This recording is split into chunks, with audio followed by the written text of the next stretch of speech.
Good evening and welcome to Have I Got News For You, or You've Been Libelled, as it would be called if it were on LWT. In the news this week, drama outside the High Court as a Fleet Street photographer gets his tie caught in the window of a witness's taxi. Following England's qualification for the European Championships, retiring captain Brian Robson's spare kit is packed away.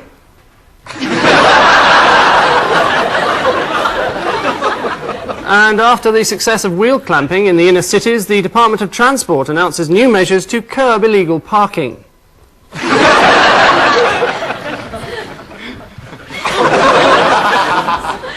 On Ian Hislop's team, a man who used to go under the name of Bing Hitler. That's until he came up with the absurd stage name of Craig Ferguson. Comedian Craig Ferguson.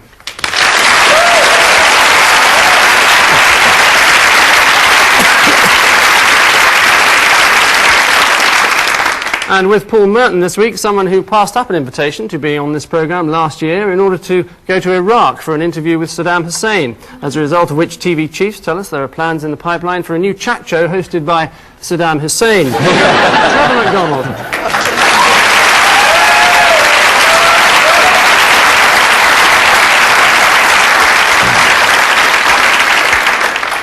So, being sticklers for old values, we're going to start with round one. Ian and Craig, who's upset about what here? This is Melvin Bragg celebrating the fact that Salman Rushdie took 1,000 days to write his new book. Isn't Mohammed lovely? Now that's a protest. There was meant to be a protest this week protesting that Salman Rushdie had been sentenced to death by a foreign power, reasonable sort of thing, and the Foreign Office said, could you not rock the boat, because we've got a lot of delicate negotiations about arms sales. I mean, about hostage deals. It is to do. Good old FO. I wish this thing on Salman Rushdie was revoked, because he's staying in my back bedroom.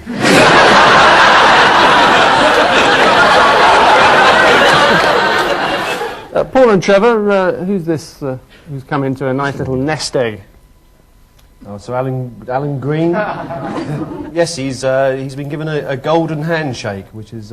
Money to burn. Yeah. £20,000 to burn. What sort of handshake is that? I'm not up with the terminology of King's Cross. I've really no idea what that is. It's akin to hand relief, but there's £20,000 attached. Oh, good. Absolutely right. It's former DPP Sir Alan Green, who's apparently been rewarded for his services to the retail trade in the King's Cross area. And he's been given £20,000 of taxpayers' money. That'll keep him off the streets. Or maybe not. The prostitute Nicola Evans said, me and my friends could do with the cash. They'll get it, don't worry.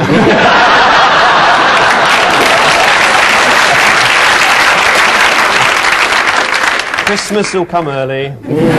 In addition, it... Unlike Sir Alan. Oh, dear. I'm glad I didn't say that. Can't believe he said that. Thank God he didn't. Ian and Craig. Now, who's in it up to their necks here? Oh, that's a curd. oh yes, so it is. And that's so is that. That's something that rhymes with curd. Yeah. I can't see any bird there. What's it called? There was a concert, a curd aid, Curd aid. and it raised a huge amount of money, and the Kurds, for some unknown reason, seem to want it. And have been saying all week, please, Mr. Archer, can we have our money, please? And we know he's a charitable fellow. I mean, if you're a prostitute hanging around a railway station, he'll come along with a brown envelope full of money. Allegedly. Yes. Yes, you're absolutely The Kurds started wearing sort of like small, tight dresses and lots of makeup. And finally in this round, Paul and Trevor, 2 points if you can identify this Russian republic, but only if you can pronounce it without stumbling. Could it be Chechen-Ingushetia? They've got very bad haircuts there. The pronunciation was impeccable, yes. What was it again? But the answer's wrong. A production of Guys and Dolls, by the way. An outdoor one. Yes, it's the people of tiny Chechen Ingushetia, or Ingushetia, depending on whether you come from Russia or Chechen Ingushetia, who this week declared their independence from Moscow and appointed their own president. The new regime is a rather curious mixture, being largely Islamic, but backed by the mafia, a situation hotly denied by their leader, Ayatollah Scarface. If they bump you off, they'll drop you into a river wearing concrete open-toed sandals. Which, a sobering thought, brings us neatly to the end of round one, at which point it's clear that, well, it's about as level as a score can be. Ian and Craig have 4, and Paul and Trevor have 4.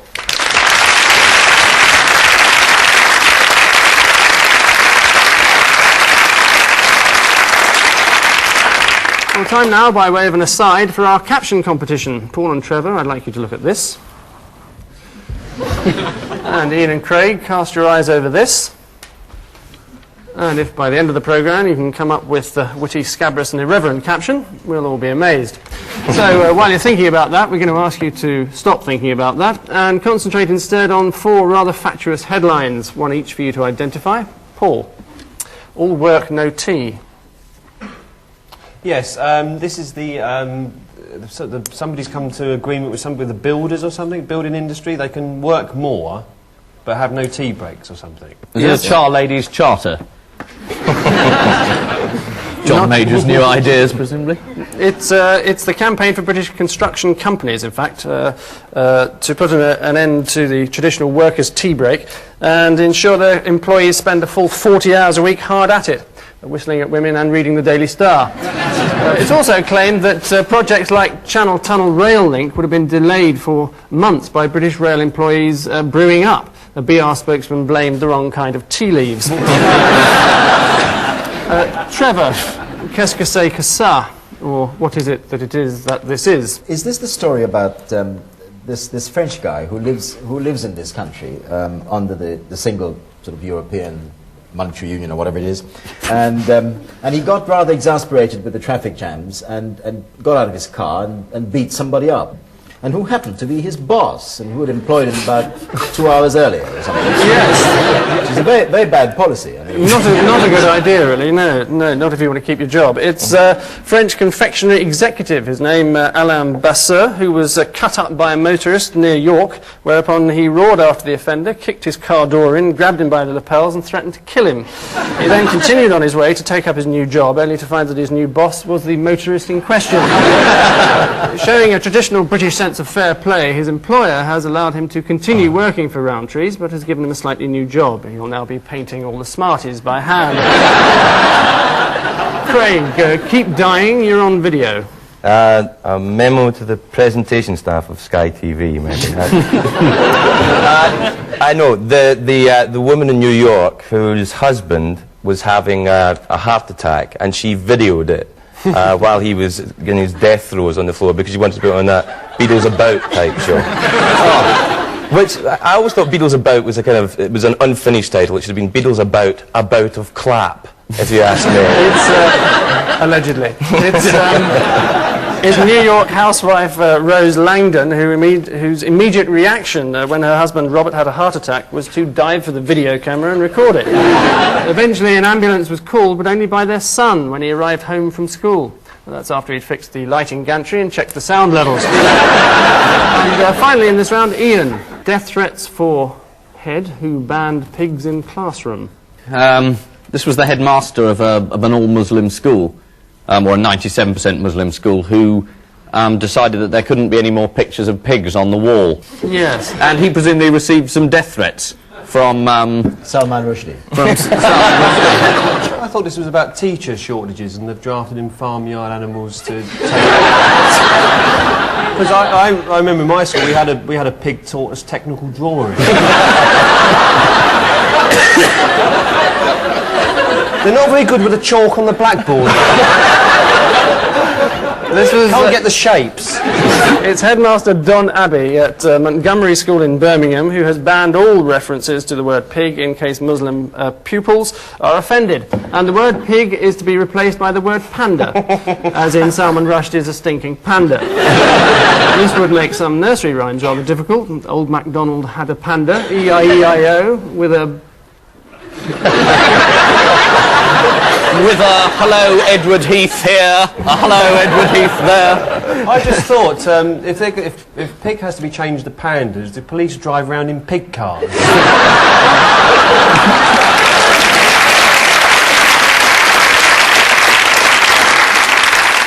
Yes, that's probably worth an extra point, Paul. Well done. A recent survey suggests that school children in Britain are now 2 years behind their European counterparts in basic subjects such as reading and writing. But as this photograph from Wakehurst Place in Sussex shows, British children are still ahead in the rather more crucial discipline of finding a tree with a bucket on your head.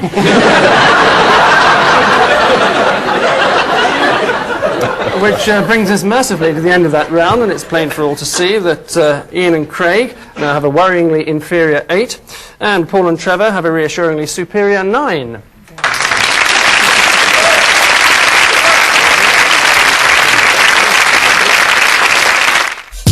Of visual clues, which together with the music relate to a major story of the week. Their task, should they choose to accept it, is to identify which story. Ian and Craig, does this mean anything to you at all? From Russia. Disneyland?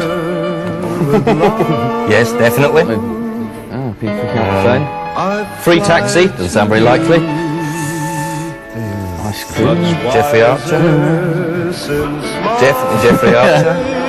At King's Cross. Potties. Potties. Oh, how unpleasant. Robert Maxwell.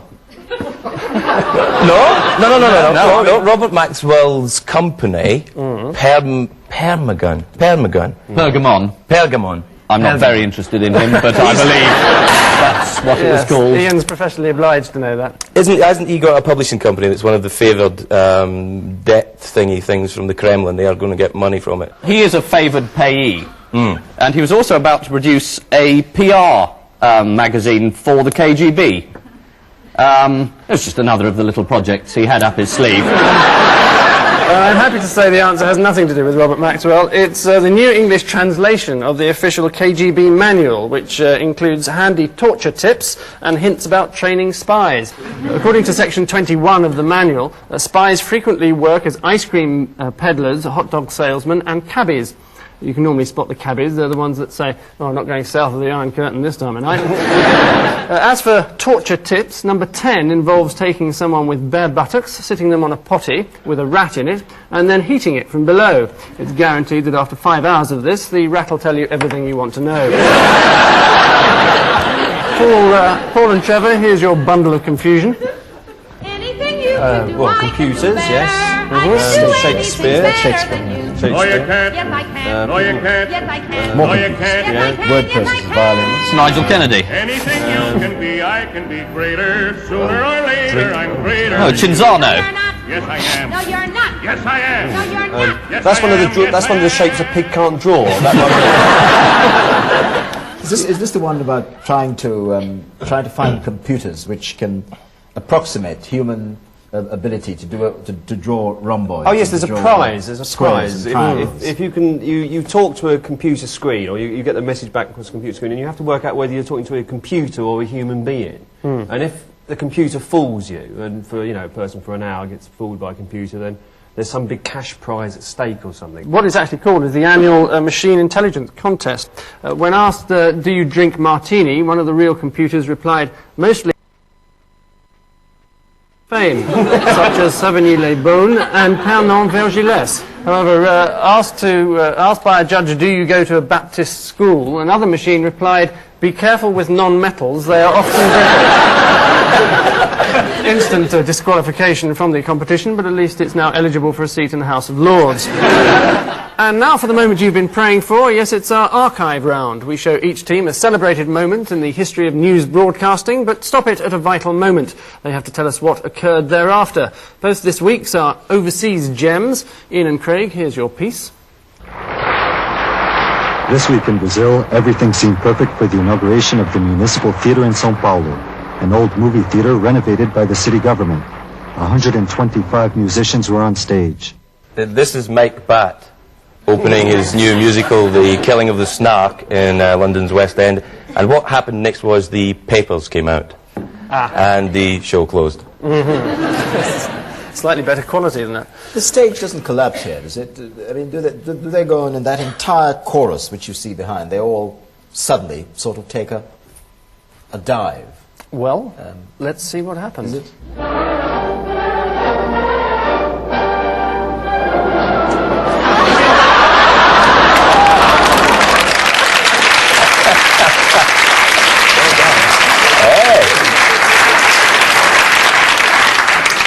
Yes, it was the Symphonic Orchestra of Sao Paulo in 1988 playing the Brazilian national anthem at the opening and indeed closing night of the Sao Paulo Municipal Theatre. Most people stand up for the national anthem, don't they?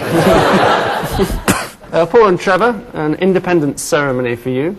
1 point if you can identify the country, another point if you can remember what happened next. The climax of the independence celebrations was a midnight ceremony in a specially built stadium. It was a glittering occasion, but not without its problems. That flag flies off the flagpole and catches the woman who we saw there, catches her earrings and takes her up to a height of 15,000 feet.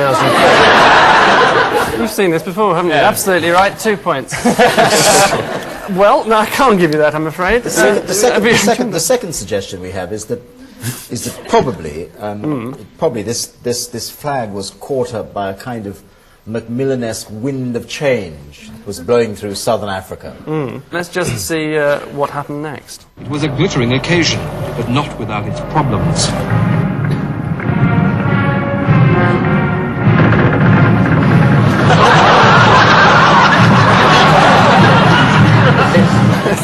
It all actually took place in the Ciskei in 1981, which I'll give you a point for because you were almost there. Not a real country, but an area of land which the South Africans fenced off, forbade anyone to step outside, and then gave independence to, in much the same way as prisoners are given complete freedom to wander around Wormwood Scrubs. And at the end of that short historical interlude, a look at the scoreboard tells us that Ian and Craig have a less than wholesome 8, and Paul and Trevor have a magnificent 14.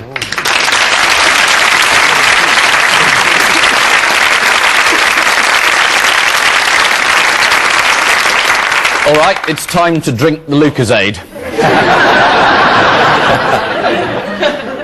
Don't pretend, we all know it's neat vodka.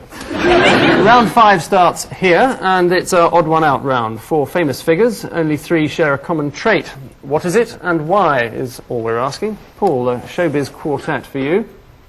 Prince Andrew, Barbara Cartland, Yogi Bear, and Madonna. Have 3 of them slept with Yogi Bear? I don't know. I mean, And they're all related to the royal family. Yogi's Prince Philip's brother. Yes. Barbara Cartland's the stepfather of Diana. And Prince Andrew's Madonna's son. I'm completely baffled by this. I can't think what it is. Well, I'll tell you in that case. It's Barbara Cartland, the answer, who's the only one never to have appeared full frontal nude in public.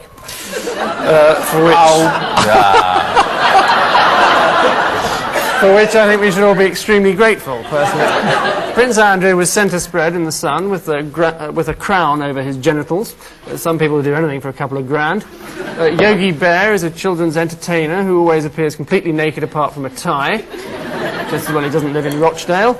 And Madonna posed nude for a girly mag in her early career, but has since seen the error of her ways and now just cavorts around with a see-through leotard simulating masturbation. And that's just when she's jogging in Hyde Park. Trevor. No, I think you're wrong here, because Barbara Cartland was Playgirl of the Month in December 1863.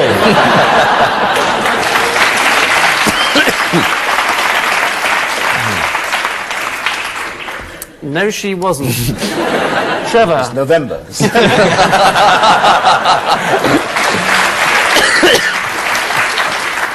Kept our forces going in the Crimea. Can't knock her. Bless her little... You tried, you probably fallen a bit. Trevor, a perfect blend of characters for you. Prince Andrew. Prince Andrew? Whoops. Prince Charles, Ronnie Cray, Alden Neaty. And Prince Andrew, yeah. And Brian Robson, Captain Marvel. Brian Robson is doesn't want to play for England anymore. We haven't a clue. No, I can tell that. This is Wait a Ian, minute, any now, let me idea? see. Now, how many of these people have appeared naked in public? this is an injury question, isn't it? Go on then. And Brian Robson's always injured, isn't he? Mm-hmm. It's my knowledge of football. Aldeniti fell over and injured himself. Mm-hmm.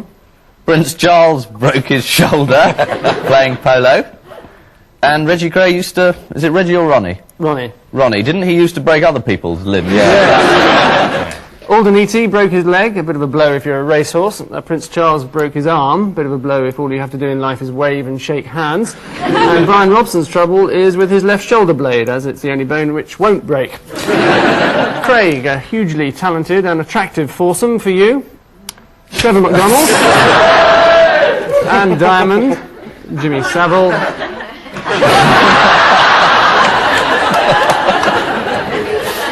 Can I confer with Trevor on that? It would do you no good. No, he hasn't any idea either. Just think back. Have you been to bed with any of those? I'm not answering that.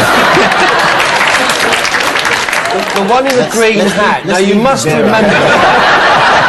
You got drunk. You were in Jellystone Park. The stars were out.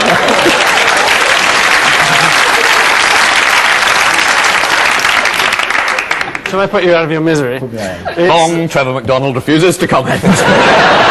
Not guilty, Your Honour. Not guilty. It's Yogi Bear this time, as he's the only one never to have been voted Tie Man of the Year, which seems particularly harsh as it's the only article of clothing he wears. And Diamond. And Diamond? Jimmy Savile was awarded it in 1980 for his services to underprivileged kipper ties. Anne Diamond won it in 1986, the same year that Mike Morris won Miss United Kingdom. And the man currently sitting on my left hand won it in 1990. Finally in this round, Ian, the familiar royal quartet for you. Princess Michael, the Duchess of York, Oh, yeah. Her Majesty the Queen, and Her Royal Highness Geoffrey Archer. That's Yogi Bear, isn't it?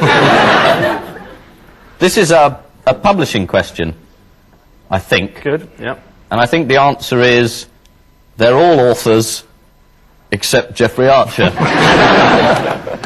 No. Not entirely true.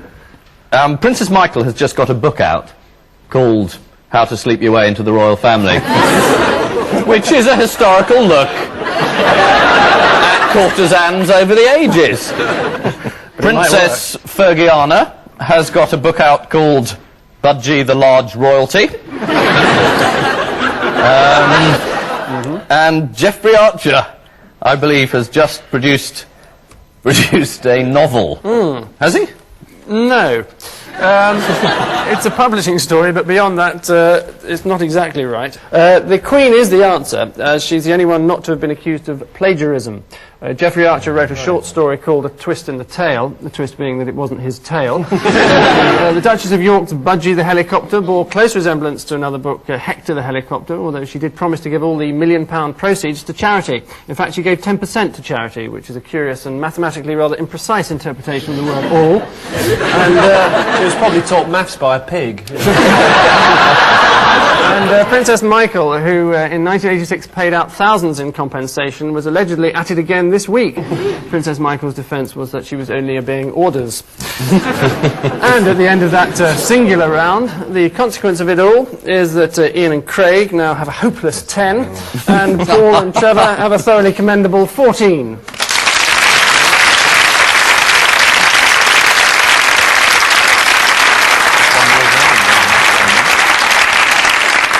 So, with everything to play for, except a prize, of course, we come to our final missing words round. Ian and Craig, you have the dubious honour of starting off.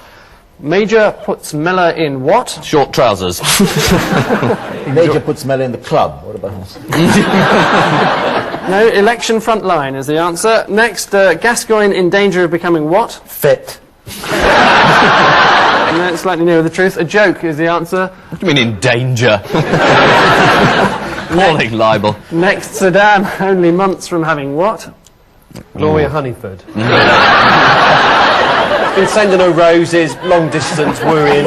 It's really a bomb, this one, isn't it? From a nuclear bomb. It is a bomb, yes, I'll give you that. Next, Fowler and Tebbit may fight for what? Most washed-up former Tory cabinet minister award. That's just gratuitous abuse, really. WBA championship? No, it's the European. Europe Post is the answer. Yeah. Good. And finally, Yeltsin brushes up his what? Russian.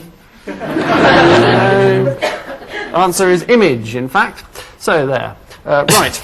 Well, Paul and Trevor, stand by. Here's yours. Heseltine is urged to buy what for nation? Hairnet. Stately home is the answer. home. Next, Tebbit sinks teeth into Major's what? Sausage. It's not rum either. It's support. Eurochamp is actually the slightly strange answer. Eurochamp. Next, Annika's big task is what? Telling her husband where she's been for the past couple of weeks. Who Busting out of her jeans. I think she's already done that. No, the answer is a gas. Oh yes, she's selling gas on the telly, isn't she? You noticed? Incredibly dreary adverts. Yeah. Absolutely right. Next, Princess is struck by what? But meteorite. Resemblance of her book to a lot of other people's.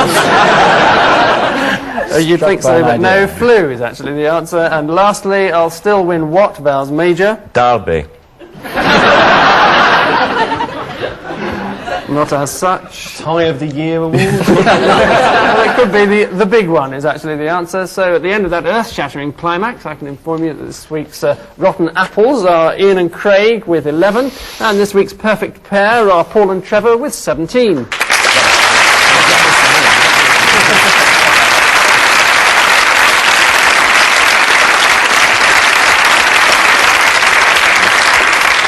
So a clap on the back for our winners and a smack in the mouth for our losers. And all that remains is to check on their homework at the beginning of the programme, if you can remember those days. We asked them to come up with an amusing caption or two. Paul and Trevor, let's see what you've come up with. Bestiality court case latest. Surprise witnesses called.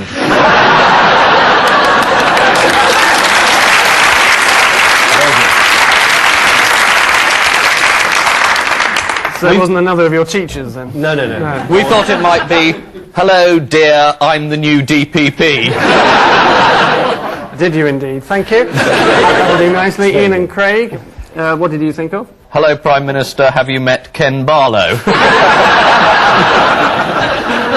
Well, that very neatly wraps it up. Thanks to our two teams, Ian Hislop and Craig Ferguson, Paul Merton and Trevor McDonald. And I leave you with news that food shortages in Russia are now so bad that Soviet soldiers are having to eat their own uniforms. And announcing the publication of his new novel, Salman Rushdie reveals he's found the perfect disguise. And finally, some heartwarming news from Moscow as survivors of the KGB's rat torture are driven home to their families. Good night.